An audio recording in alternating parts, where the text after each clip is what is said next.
Hello viewers, నేను Rohan. Welcome to social post.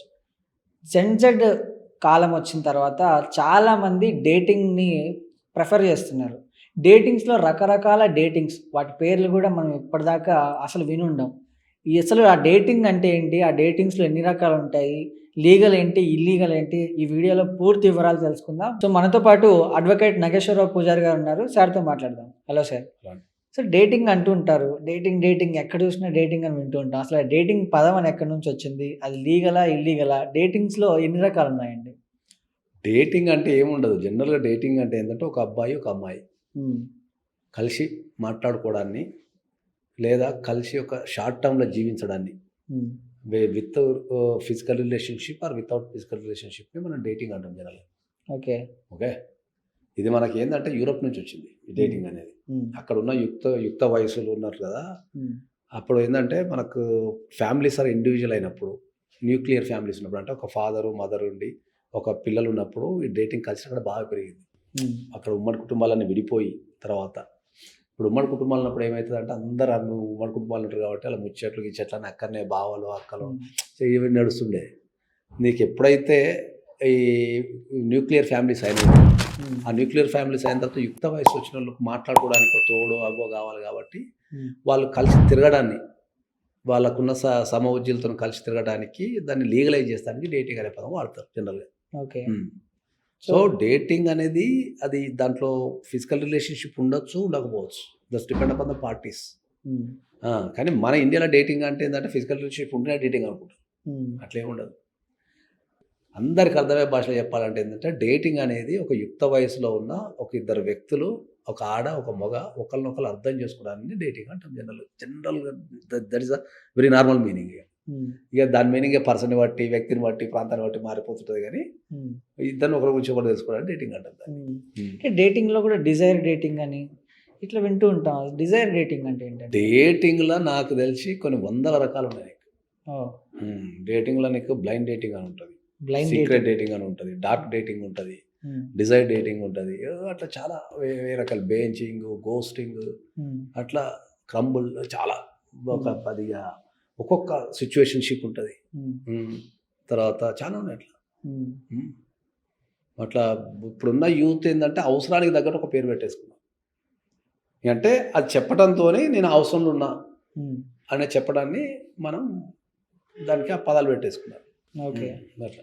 ఇప్పుడు ఇండియాలో ట్రెండింగ్ ఉన్న డేటింగ్స్ అట్లాంటివి ఏమైనా ఉన్నాయా? ఇండియాలో ట్రెండింగ్ సిట్యుయేషన్‌షిప్పే. సిట్యుయేషన్‌షిప్. సిట్యుయేషన్‌షిప్ హైలీ ట్రెండింగ్ కాదసలు. అందరూ ఉన్నదంతా సిట్యుయేషన్‌షిప్‌లోనే ఉంది. ఇంకా ట్రెండింగ్ ఏంటండి ఏం అసలు లేదు. ఆ సిట్యుయేషన్‌షిప్ ఏంటండి? సిట్యుయేషన్‌షిప్ అంటే ఏందంటే ఏదో ఒక సిట్యుయేషన్‌ని వాళ్ళిద్దరిని కలుపుతది. హ్మ్. అంతే. అంటే ఒక పర్టిక్యులర్ పర్పస్ కోసం వాళ్ళు డేటింగ్ చేస్తారు. హ్మ్. సిట్యుయేషన్‌షిప్ అంటే ఏందంటే ఒక పర్టిక్యులర్ పర్పస్ కోసం వాళ్ళు డేటింగ్ చేయటాన్ని సిట్యుయేషన్‌షిప్ అంటారు. హ్మ్. ఆ! అంటే ఒక సిట్యుయేషన్‌షిప్ అనేది లాంగ్ టర్మ్ ఉండదు. It's maybe short term. అదొక 1 వీకో, 10 డేసో, 15 డేసో, 1 మంతో, 2 మంత్సో హ్మ్. అంతవరకే ఉంటది. దాన్ని మనం సిట్యుయేషన్‌షిప్ అంటాం. హ్మ్. అంటే మన అది. ఇండియాలో డేటింగ్ అంటే అదేదో భూత్ పదంలా చూస్తూ ఉంటారు. అంటే ఇల్లీగల్ లాగా చూస్తూ ఉంటారు. అసలు డేటింగ్ అంటే ఏంటబ్బా! ఇండియాలో అని. డేటింగే గాదు ప్రతీదీ భూతే. ఇండియాలో. హ్మ్. ఆ! నువ్వు డేటింగ్ దాకా పోయినావు. ఇండియాలో ఐ లవ్ యూ గూడా భూతే. ఐ లవ్ యూ గూడా. ఆ! హ్మ్. ఇప్పుడు జనరల్ పరిభాషలో ఇప్పుడు నీ ఏజ్ ఉన్న ఒక అమ్మాయి నీ ఫ్రెండ్ ఉండి, హ్మ్. నువ్వు జనరల్‌గా ఫ్రెండ్‌షిప్‌లో ఉండి, మీ హ్మ్. ఇద్దరి మధ్యలో ఏం రిలేషన్‌షిప్ లేకుండా హ్మ్. నువ్వు ఓపెన్‌గా ఐ లవ్ యూ చెప్పు చూద్దాం. హ్మ్. చెప్పలేవు. చెప్పలేం. ఐ లవ్ యూ అనేది ఒక జనరల్ వర్డ్ అది. దాన్ని హ్మ్. మనోళ్ళు బూత్ కింద మార్చిండు. అంతే. ఐ లవ్ యూ అనేది ఒక జనరల్ వర్డ్ అది. హ్మ్. అది మనకు నచ్చిన వ్యక్తుల్ని నేను ప్రేమిస్తున్నా అని చెప్పాలంటే ప్రేమ అంటే ఈ ఆ ప్రేమే ఉండదు. హ్మ్. మనం ఒక మదర్‌కి ఐ లవ్ యూ చెప్తాం.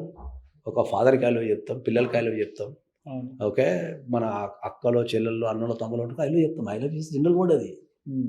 దాన్ని ఇండియాలో ఐ లవ్ యూ అంటే ఈ పదము ఒక భార్యాభర్తలో లేకపోతే లవర్సో చెప్పుకోవాలనుకుంటారు. హ్మ్. ఇప్పుడు మర్చిపోయి మనం ఎప్పుడన్నా ఎవరైనా తెలిసిన అమ్మాయి ఉండి ఐ లవ్ యూ అంటే అబ్బా! చూసినా వాళ్ళిద్దరు ప్రేమిస్తున్నారు అంటారు. I love you is very general word అది. హ్మ్. నవే డేస్ ఐ లవ్ యూ అనేది జనరల్‌గా ఎక్కడైనా గూడా నీకు మామూలుగా చెప్పుకుంటున్నది. కాబట్టి మన ఇండియాలో డేటింగ్ అన్నా, ఐ లవ్ యూ అన్నా ఇయన్నీ భూత పదాలే మనకి ఇండియాలో. హ్మ్. అంటే హ్మ్. వీటి వల్ల గూడా లీగల్‌గా ప్రాబ్లమ్స్ వస్తూ ఉంటాయి గదండీ! డేటింగ్స్ వల్ల గూడా. అలాంటి ప్రాబ్లమ్స్ ఏమైనా హ్యాండిల్ చేశారా మీరు? రిలేషన్‌షిప్స్ అంటేనే ప్రాబ్లమ్ ఫస్ట్. హ్మ్. రిలేషన్‌షిప్ అంటేనే ప్రాబ్లమ్ మనకు ఫస్ట్. ఓకే. హ్మ్. ఇండియాలో మనకున్న క్రైమ్స్ ఉంటాయి గదా! క్రైమ్స్‌లో మోర్ దెన్ 30% కేసెస్ రిలేషన్‌షిప్స్ మీదనే ఉంటాయి. More than 30%. More than 30%. హ్మ్. ఐదర్ భార్యాభర్తల రిలేషన్‌షిప్ కావచ్చు, నారు girl friend and boy friend relationship కావచ్చు, నారు యూజ్ అండ్ త్రో ఏదో వాటెవర్. హ్మ్. ఇండియాలో మొత్తం క్రైములు ఎంతున్నాయో దాంట్లో 30% ఆఫ్ ద కేసెస్ హ్మ్. రిలేషన్‌షిప్స్ మీదనే ఉంటాయి. This is the first point. Second వచ్చేసి నీకు ఈ ఇంతకుముందు అంటే ఇంతకుముందు చెప్పిన హ్మ్. ఈ ప్రపంచానికి ఇది వెలుగులోకి రాలే. హ్మ్. ఓకే. భారతదేశంలో రిలేషన్‌షిప్స్‌లోని మనం మాట్లాడితే అంటే ఒక మగవాడు, ఒక ఆడది అనే రిలేషన్‌షిప్స్‌లో మాట్లాడుతూ ఉంటే హ్మ్. ప్రతి 4 నిమిషాలకు ఒక ఎఫ్ఐఆర్ అయితది. ప్రతి 4 నిమిషాలకు ఒక ఎఫ్ఐఆర్. ఒక ఎఫ్ఐఆర్ అయితది. హ్మ్. ఓకే. ప్రతి 10 నిమిషాలకు ఒక అబ్బాయి చచ్చిపోతాడు రిలేషన్‌షిప్ వల్ల. హ్మ్. Any relationship. ప్రతి 20 నిమిషాలకు ఒక అమ్మాయి చచ్చిపోతది. ఇది నేను చెప్పిన డేటా కాదు. ఇది సుప్రీం కోర్ట్‌లో హ్మ్. ఏసిన డేటా ఇది. ఇది నేను పర్సనల్‌గా చెప్పేది కాదు. నువ్వు జనరల్‌గా గూగుల్‌లో పోయి కొట్టినా కూడా వస్తాయి. హ్మ్. ప్రతి 4 నిమిషాలకు ఒక రిలేషన్‌షిప్ మీద ఎఫ్ఐఆర్ అయితది. ఐదర్ బాయ్ ఫ్రెండో, గర్ల్ ఫ్రెండో లేకపోతే భార్యాభర్తలో ఏదో ఒక రిలేషన్‌షిప్ మీద ఎఫ్ఐఆర్ ఎవ్రీ 4 నిమిషాలకి. హ్మ్. అంటే మనం ఎంత నిద్రపోయే వ్యవస్థలో ఉన్నామంటే ఏందంటే నువ్వు ఒక్కడన్నా ఒక గంట గడిపితే హ్మ్. ఓకే. ఆ గంటలో యావరేజ్‌గా నీకు 15 ఎఫ్ఐఆర్‌లు అయితాయి. లాస్ట్ ఇయర్ నాకు తెలిసి 1,40,000 ఎఫ్ఐఆర్‌లు అయినాయి దేశంలో. ఓవరాల్ దేశంలో. ఉట్టిగా నువ్వు గూగుల్ పోయి హ్మ్. రిలేషన్‌షిప్స్ మీద గాని, భార్యాభర్తల ఎఫ్ఐఆర్‌లు గాని ఎన్నైనాయని కొట్టు నీకు గూగుల్ కొన్ని నిమిషాల్లో ఇస్తది. ఎన్ఆర్‌సీ డేటా ప్రకారం 1,40,000, 1,30,000 అయినాయి అంటది. నువ్వు హ్మ్. 1,40,000/365 మళ్ళీ 24 అయ్యి 4 నిమిషాలకు ఒక ఎఫ్ఐఆర్. హ్మ్. అంటే ఇది మంచిదానికంటారా? చెడ్డదానికంటారా అండి? 100% చెడ్డదే గదా! హ్మ్. Any relationship in this world is very beautiful. హ్మ్. ఓకే. ఒక ఎఫ్ఐఆర్ అయితుంది, ఒక గొడవ జరుగుతుందంటే ఆల్రెడీ వాళ్ళు రిలేషన్‌షిప్‌లో ఉన్నట్టే గదా! హ్మ్. మరి ఆ రిలేషన్‌షిప్ వల్ల గొడవ అయితుందంటే ఈ రిలేషన్‌షిప్‌కి ఉన్న వాల్యూ ఏముంది అంటున్నా నేను. హ్మ్. నువ్వు రిలేషన్‌షిప్ ఏర్పరచుకునేటప్పుడు గొడవ అయిద్దనో, ఎఫ్ఐఆర్ అయిద్దనో ఏర్పరచుకోవు గదా! అవును.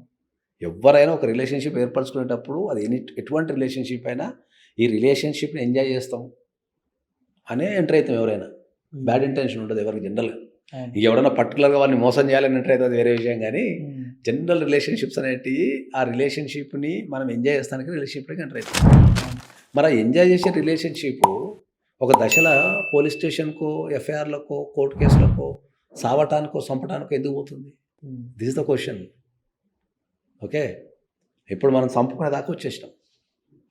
అవును. చంపడానికన్నా వచ్చేసినాం, లేకపోతే చచ్చిపోవడానికన్నా వచ్చేసినాం. Any relationship. ఆ రిలేషన్‌షిప్‌లో ఉన్న బ్యూటీనెస్‌ని ఎవరు చూస్తలేరు దాన్ని. ఓకే. ఏమైనా ఆ రిలేషన్‌షిప్‌తోని ఏమొస్తది? అది రాకపోతే కేసులు పెట్టాలి ఖతం. హ్మ్. Any relationship. ఎట్లా తయారైందంటే సమాజము ఇంట్లో ఉన్న అమ్మానాన్నల కాంచి తయారయ్యి, అక్కా చెల్లెల కాంచి తయారయ్యి, బయట ఉన్న ఫ్రెండ్స్ కావచ్చు, ఈవెన్ రిలేషన్‌షిప్‌లో మనకు భార్యాభర్తలు కావచ్చు. హ్మ్. ప్రతి ఒక్కళ్ళు ప్రతి రిలేషన్‌షిప్ నుంచి నేనేం పొందాలి? అది ఎప్పుడైతే అలా అనుకున్నది రావటం లేదో ఆ రిలేషన్‌షిప్‌ని సంపేస్తున్నారు. ఓకే. లేదా చచ్చిపోతున్నారు. ఓకే. ఇదంతా లేకపోతే మంచిదే అంటారు మొత్తానికి. రిలేషన్‌షిప్ అనేది మెయింటైన్ చేయాలి గానీ అది గొడవలకో, హ్మ్. ఎఫ్ఐఆర్‌లకో లేకపోతే చావటానికో, హ్మ్. చంపటానికో రిలేషన్‌షిప్‌లు ఏర్పరచుకోకండి అని చెప్తున్నా నేను. ఓకే. రిలేషన్‌షిప్ అంటే ఏందంటే మనం ఎవరితోనైతే ఏ రిలేషన్‌లో ఉంటామో హ్మ్. వాళ్ళని కాపాడుకోవడమే రిలేషన్‌షిప్. హ్మ్. అది రైట్. మొదలైనప్పుడు ఎంత బ్యూటిఫుల్ ఉంటదో దాని ఎండింగ్ కూడా అంతే బ్యూటిఫుల్ ఉండాలి. రైట్. హ్మ్. Thank you. థాంక్ యూ అండి.